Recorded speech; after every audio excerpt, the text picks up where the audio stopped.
जागो और तब तक नहीं रुको जब तक लक्ष्य प्राप्त ना हो जाए। ये कहना था 19वीं सदी के महान विचारक और युवा शक्ति के प्रतीक स्वामी विवेकानंद का।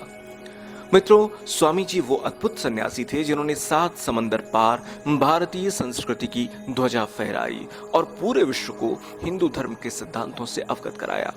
उनका संपूर्ण जीवन प्रेरणा का अपार स्रोत है और आज मैं आपके साथ उनके जीवन के कुछ बेहद प्रेरणादायक प्रसंग साझा कर रहा हूं।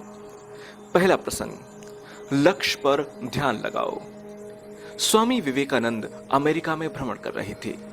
एक जगह से गुजरते हुए उन्होंने देखा पुल पर खड़े कुछ लड़कों को नदी में तैर रहे अंडे के छिलकों पर बंदूक से निशाना साधते हुए, लेकिन किसी भी लड़के का एक भी निशाना सही नहीं लग रहा था। तब उन्होंने एक लड़के से बंदूक ली और खुद निशाना साधने लगे। उन्होंने पहला निशान लगाया और वो बिल्कुल ठीक ठिकाने पर लगा। फिर एक के बाद एक उन्होंने कुल 12 निशाने लगाए और सभी बिल्कुल ठिकाने पर गए। ये देखकर लड़के दंग रह गए और उनसे पूछा, भला आप ये कैसे कर लेते हैं?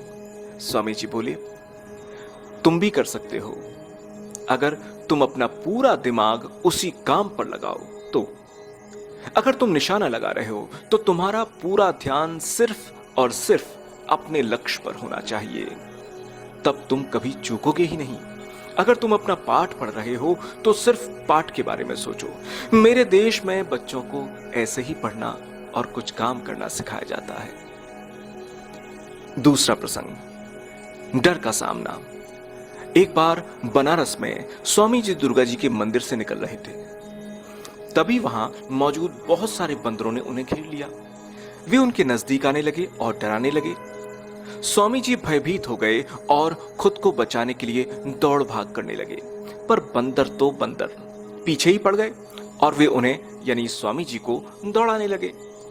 पास ही खड़ा एक वृद्ध सन्यासी ये सब देख रहा था। उसने स्वामी जी को रोका और बोला, रुको, उनका सामना करो। स्वामी जी तुरंत पलटे और बंदरों की तरफ देखने लगे और फिर बढ़ना शुरू कर दिया बंदरों की तरफ। ऐसा करते ही सभी बंदर दूर दूर भागने लगे। इस घटना ने स्वामी जी को एक गंभीर सीख दी और कई सालों बाद उन्होंने अपने एक संबोधन में कहा भी कि यदि तुम कभी किसी चीज से भयभीत हो तो उससे भागो मत, पलटो और सामना करो।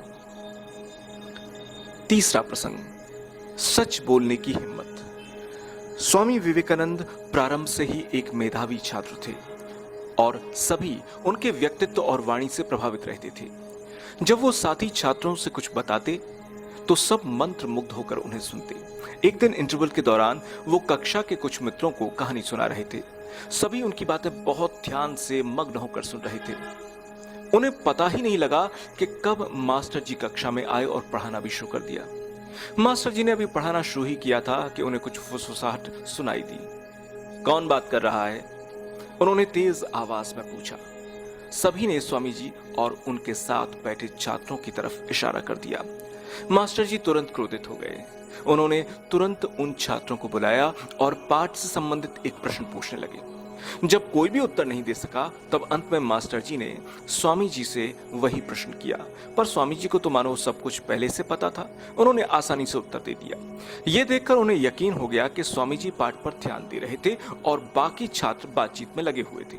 फिर क्या था, उन्होंने स्वामी जी को छोड़कर सभी को बेंच पर खड़े होने की सजा दे दी। सभी छात्र एक एक करके बेंच पर खड़े होने लगे। स्वामी जी ने भी यही किया। तब मास्टर जी बोले, नरेंद्र, तुम बैठ जाओ। लेकिन स्वामी जी ने कहा, नहीं सर, मुझे भी खड़ा होना होगा, क्योंकि वो मैं ही था जो इन छात्रों से बात कर रहा था। ये थे स्वामी विवेकानंद जी के जीवन से जुड़े 3 अनमोल प्रसंग जो हमें जीवन के प्रति एक अटूट आस्था और साहस भरते हैं। ये प्रसंग बताते हैं कि हमें जो करना चाहिए पूरी लगन और निष्ठा से करना चाहिए, मन लगाकर। हम सबके जीवन में रोजाना की जिंदगी में ऐसे तमाम अवसर आते हैं जब हम झूठ के सहारे बच निकल सकते हैं, मगर ऐसे में हमें सच का सामना करके सच के साथ खड़े रहने का साहस करना चाहिए।